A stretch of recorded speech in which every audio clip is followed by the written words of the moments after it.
안녕하세요. 반갑습니다. 조갈성교회 유형우 목사입니다. 지난 한 주간 잘 보내셨어요?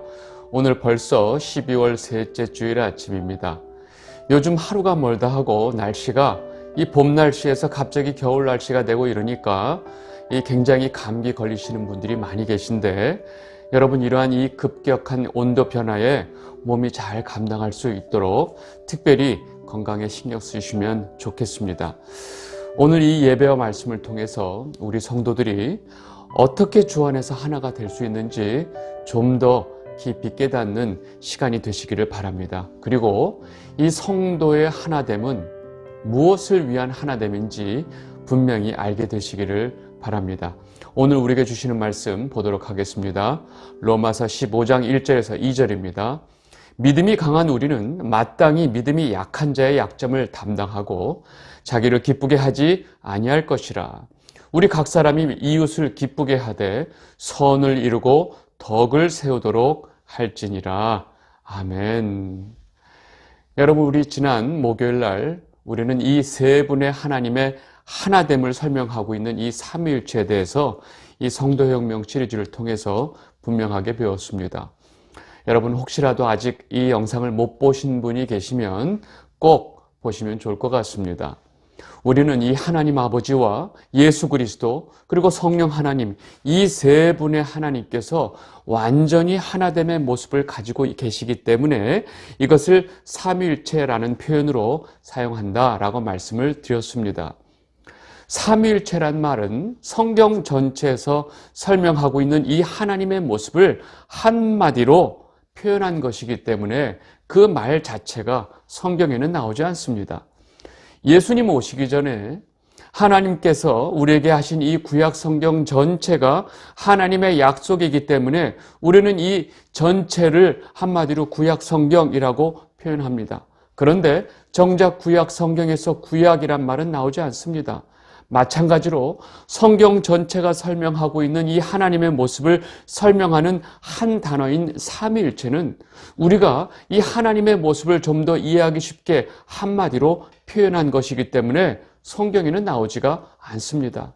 삼위일체란 말이 성경에 나오는 말이 아니라고 하면서 이 삼위일체 하나님을 부정하는 자들의 이 말장난에 여러분들 넘어가지 않게 되시기를 바랍니다. 그리고 그렇게 이 세 분의 하나님의 완전한 하나됨의 모습은 하나님으로서 끝나지 않고 우리 성도들도 그 주 안에서 하나가 되기를 주님께서 바라신다라고 제가 말씀을 드렸습니다. 여러분 예수님께서 이 십자가의 길을 가시기 전날에 하나님 아버지께 간절히 기도하시는 내용을 보면 이러한 주님의 마음을 더욱더 분명하게 알 수 있습니다. 요한복음 17장 11절입니다. 나는 세상에 더 있지 아니하오나 그들은 세상에 있사옵고 나는 아버지께로 가옵나니 거룩하신 아버지요 내게 주신 아버지의 이름으로 그들을 보존하사 우리와 같이 그들도 하나가 되게 하옵소서. 아멘. 여러분 지금 예수님께서 하나님 아버지께 기도하시는 이 내용을 보면 우리와 같이 그들도 하나가 되게 하옵소서라고 아주 간절하게 기도하고 계십니다. 예수님은 하나님 세 분이 완전한 하나됨의 모습인 것처럼 우리 성도들도 주 안에서 하나 되게 해달라고 지금 간절하게 기도하고 계십니다. 그리고 중요한 사실은 성도가 하나 되는 것은 하나님의 보호하심으로만 가능하다는 것입니다. 다시 말해서 이 성도의 하나됨은 하나님의 은혜와 보호하심이 없이는 불가능하다는 것입니다. 그리고 그렇게 하나님의 은혜와 보호 아래 있는 교회 공동체가 주 안에서 하나가 되어야 하는 당위성이 있다는 것을 지금 분명하게 우리에게 말씀해주고 계신 것입니다.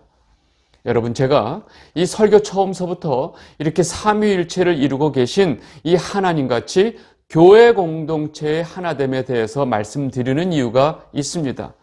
여러분 지금 우리가 보고 있는 이 로마서, 특별히 최근에 우리가 보고 있었던 12장, 13장, 14장 그리고 오늘 보게 될 15장의 내용이 결국은 교회의 하나됨을 위해서 지금 바울이 이 로마 교회 성도들에게 구체적으로 어떻게 해야 할지를 설명하고 있기 때문입니다. 바울은 로마서 앞부분에서 이 이신칭의 교리를 우리에게 충분히 설명한 후에 그러면 그렇게 하나님으로부터 믿음으로 의롭게 여겨진 자들은 어떻게 살아야 할까? 근데 그 방향이 바로 뭐냐면 우리 모두가 예수 그리스도 안에서 하나가 되어야 한다라는 것을 설명하고 있는 것입니다. 우리가 지난주 14장까지 본 내용은 교회 안에서 이 먹는 문제로 형제들끼리 서로 비판하거나 업신여기지 말라라고 가르치는 것을 보았습니다. 그리고 이제 로마서 15장에서 마지막으로 바울은 로마 교회 성도들에게 하나됨을 강조하고 있습니다. 그렇게 성도의 하나됨을 말하는 바울의 이 15장 말씀을 보도록 하겠습니다. 로마서 15장 1절입니다. 믿음이 강한 우리는 마땅히 믿음이 약한 자의 약점을 담당하고 자기를 기쁘게 하지 아니할 것이라. 여러분, 바울이 지금 믿음이 강한 자들이 믿음이 약한 자들의 약점을 담당해라 라고 지금 말하고 있습니다.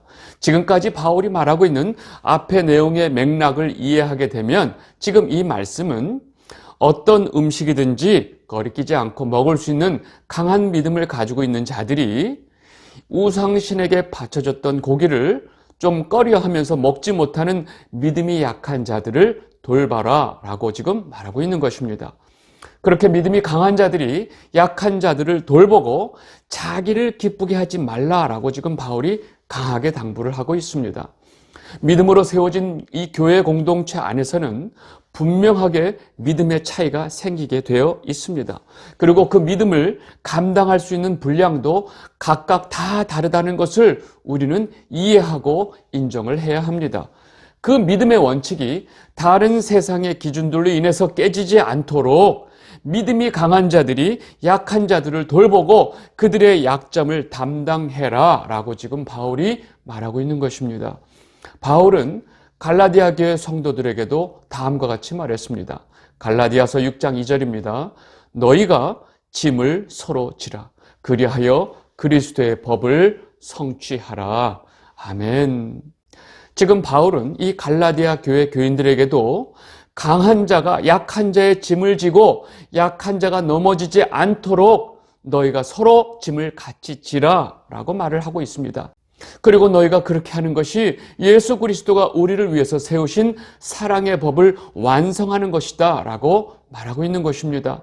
이것이 믿음의 공동체인 교회가 하나 되기 위한 첫 번째 발걸음이 되는 것입니다.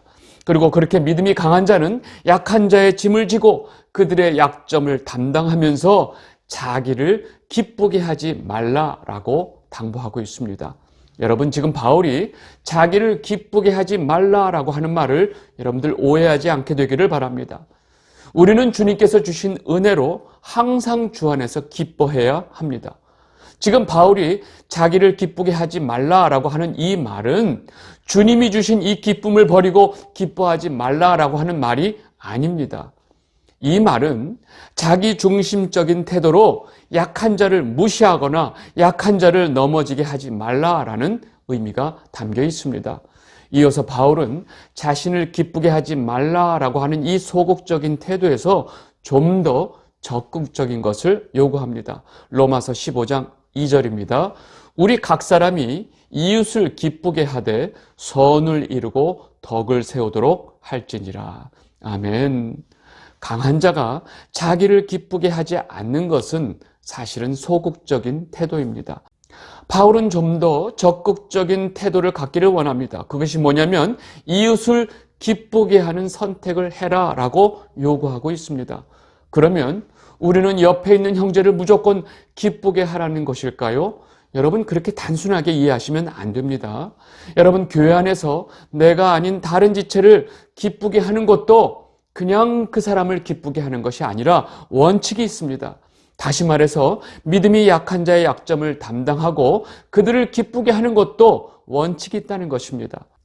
여러분, 그 원칙은 바로 하나님 보시기에 좋은 선을 이루는 것이어야 하고 또 하나님 뜻 안에서 덕을 세우기 위한 것이어야 한다는 것입니다.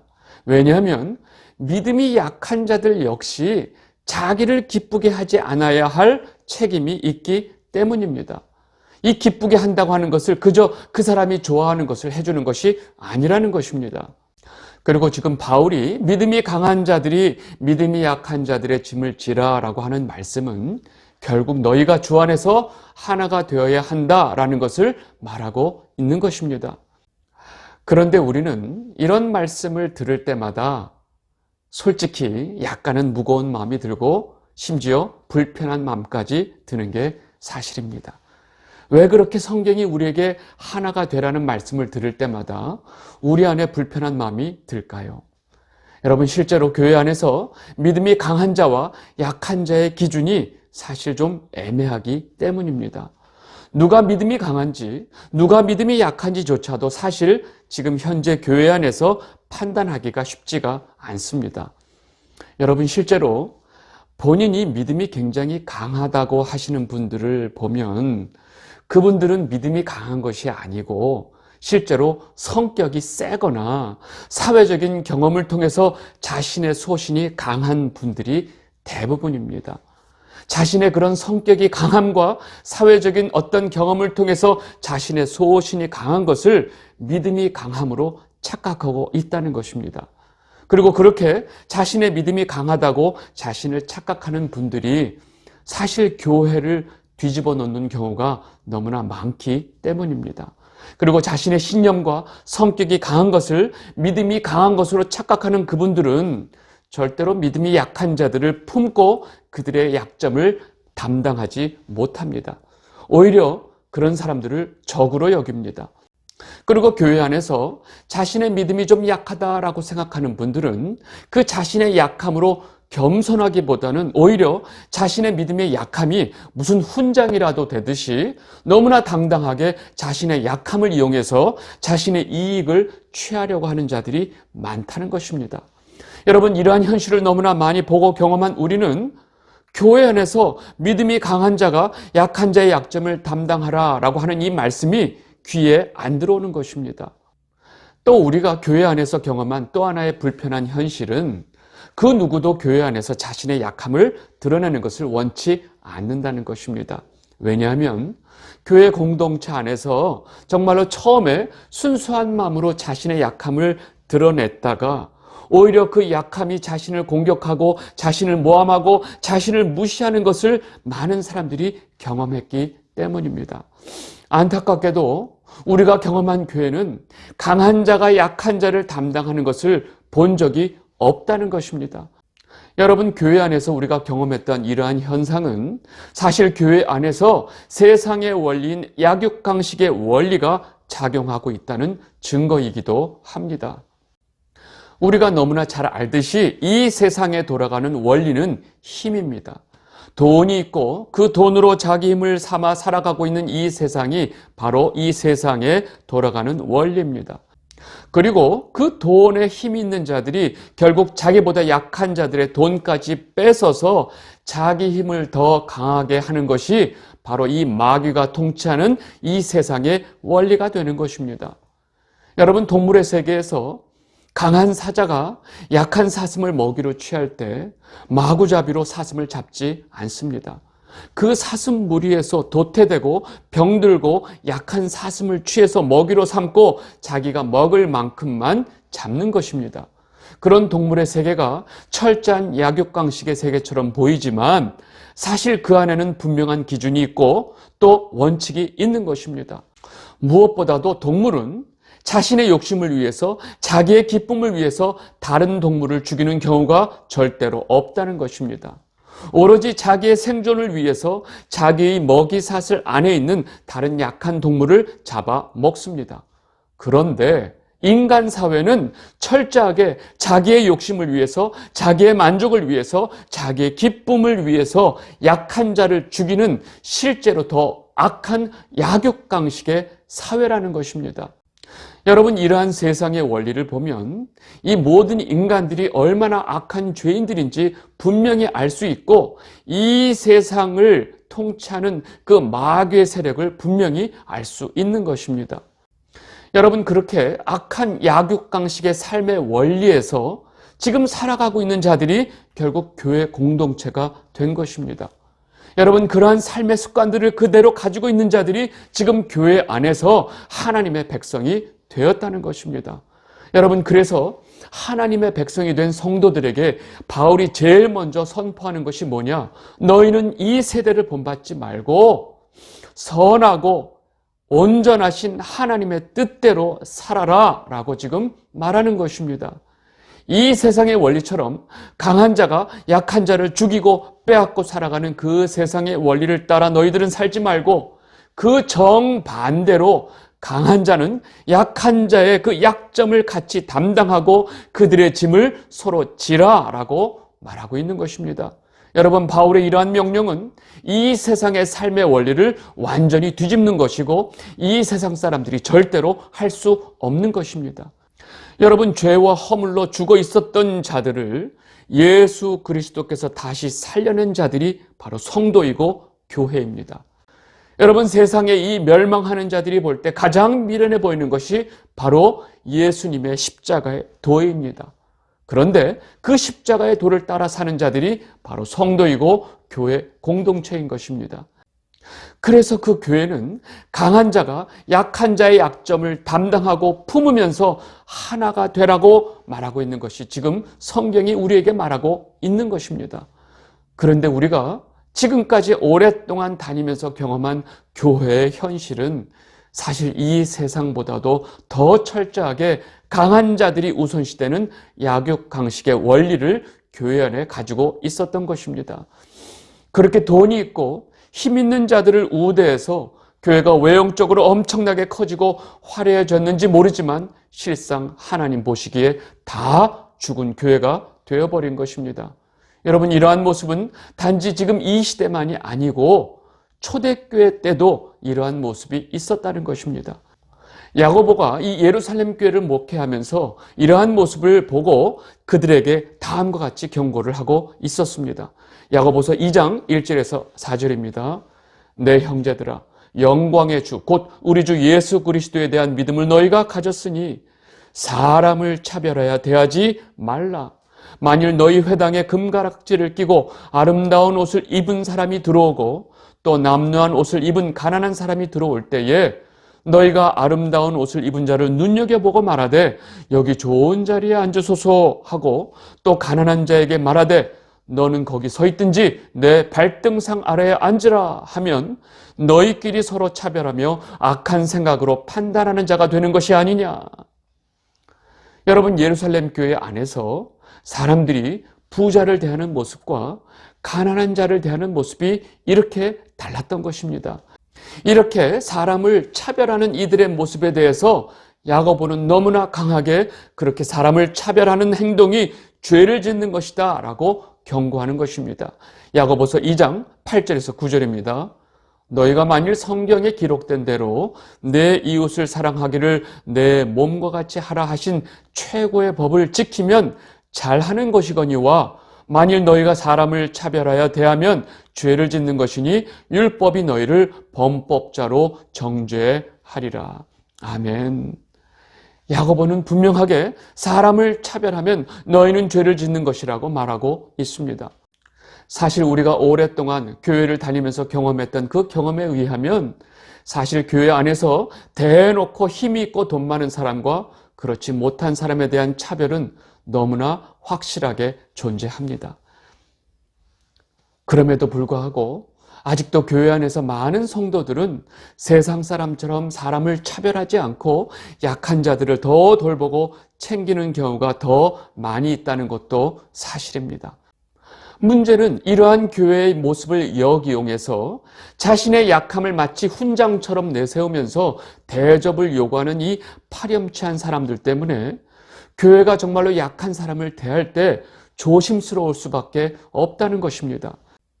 그래서 교회는 이 외모를 보고 부해 보인다고 그 사람을 더 특별하게 대우하는 것도 문제가 되는 것이고, 반대로 좀 가난해 보인다고 좀 더 잘 대하려고, 좀 더 친절하게 대하려고 하는 그 특별한 대우도 문제가 된다는 것입니다.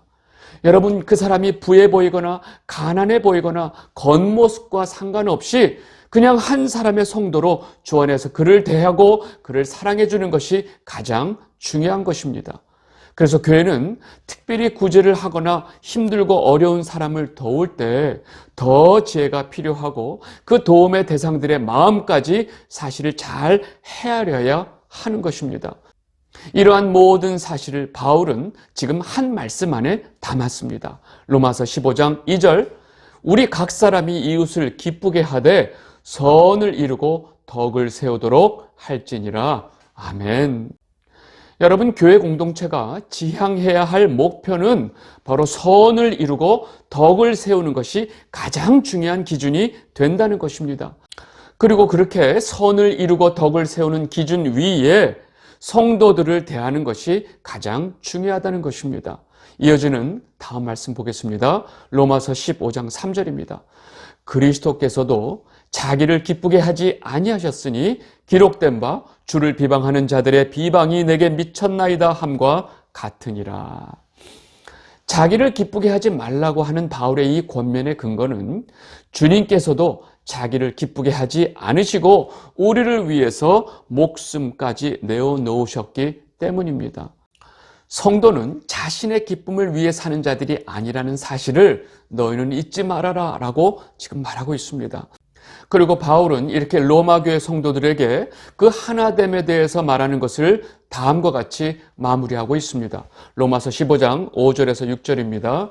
이제 인내와 위로의 하나님이 너희로 그리스도 예수를 본받아 서로 뜻이 같게 하여 주사 한 마음과 한 입으로 하나님 곧 우리 주 예수 그리스도의 아버지께 영광을 돌리게 하려 하노라. 아멘. 다시 한번 이 바울은 성도의 하나됨의 원리를 아주 분명하게 설명하고 있습니다. 그리스도 예수를 본받아 서로 뜻이 같게 하여 주사 한 마음과 한 입으로. 여러분, 이것이 바로 성도의 하나됨을 말하고 있습니다. 그리고 그렇게 하나된 성도들이 하나님 아버지께 영광을 돌리게 하는 것이 지금 바울이 이렇게 권면을 하고 있는 이유와 목적이 된다는 것입니다. 교회 공동체가 예수님을 본받아 서로 뜻을 같이 하고 한 마음과 한 입으로 하나님께 영광을 돌리는 것이 바로 예배가 되는 것입니다. 모든 성도들이 주일 아침에 예배당에 모여 찬양을 하고 예배를 드리는 기본적인 전제 조건이 바로 지금 바울이 말하고 있는 이 하나됨이 기본적인 전제가 된다는 것입니다. 여러분, 그런데 성도가 그렇게 본받아야 할 예수님의 마음과 뜻도 모르고 성도들이 한 마음은 고사하고 각자 전혀 다른 마음을 가지고 각자의 유익과 목적을 가지고 있는데 그 사람들이 한 예배당에 모여 앉아있기만 하면 예배가 될 수 있냐는 것입니다. 여러분, 그런 사람들이 수만 명, 수십만 명이 모여 있다 하더라도 절대로 그 모임은 예배가 될 수 없다는 사실을 우리는 분명히 알아야 합니다. 그렇게 모두가 각자의 유익을 위해서 예배당에 앉아서 예배를 드린다고 떠드는 자들에게 하나님께서는 다음과 같이 말씀하십니다. 이사야 1장 11절에서 13절입니다. 너희가 내 앞에 보이러 오니 이것을 누가 너희에게 요구하였느냐? 내 마당만 밟을 뿐이니라. 헛된 재물을 다시 가져오지 말라. 분향은 내가 가증히 여기는 바요. 월삭과 안식일과 대여로 모이는 것도 그러하니 성회와 아울러 악을 행하는 것을 내가 견디지 못하겠노라. 내 마음이 너희의 월삭과 정한 절기를 싫어하나니 그것이 내게 무거운 짐이라. 내가 지기에 곤비하였느니라. 아멘. 이 영상을 보고 계신 주갈성 성도 여러분, 현재 주갈성 교회 성도들은 각자 다른 장소에서 다른 시간에 말씀을 들으면서 각자 예배를 드릴 수밖에 없습니다. 그럼에도 불구하고 우리 모두가 주님의 뜻을 분명히 알고 그 주님을 본받아 한 마음과 한 뜻으로 각자 하나님을 예배하고 찬양한다면 그 예배를 하나님께서 받으실 줄 믿습니다. 멋진 예배당에 수많은 사람이 모여 있다고 한들 그 예배가 하나님을 기쁘시게 하는 예배가 될 수 없다는 것을 여러분들은 분명히 알아야 합니다. 여러분, 우리들도 언젠가 한 예배당에 같이 모여서 예배를 드릴 때가 있을 것입니다.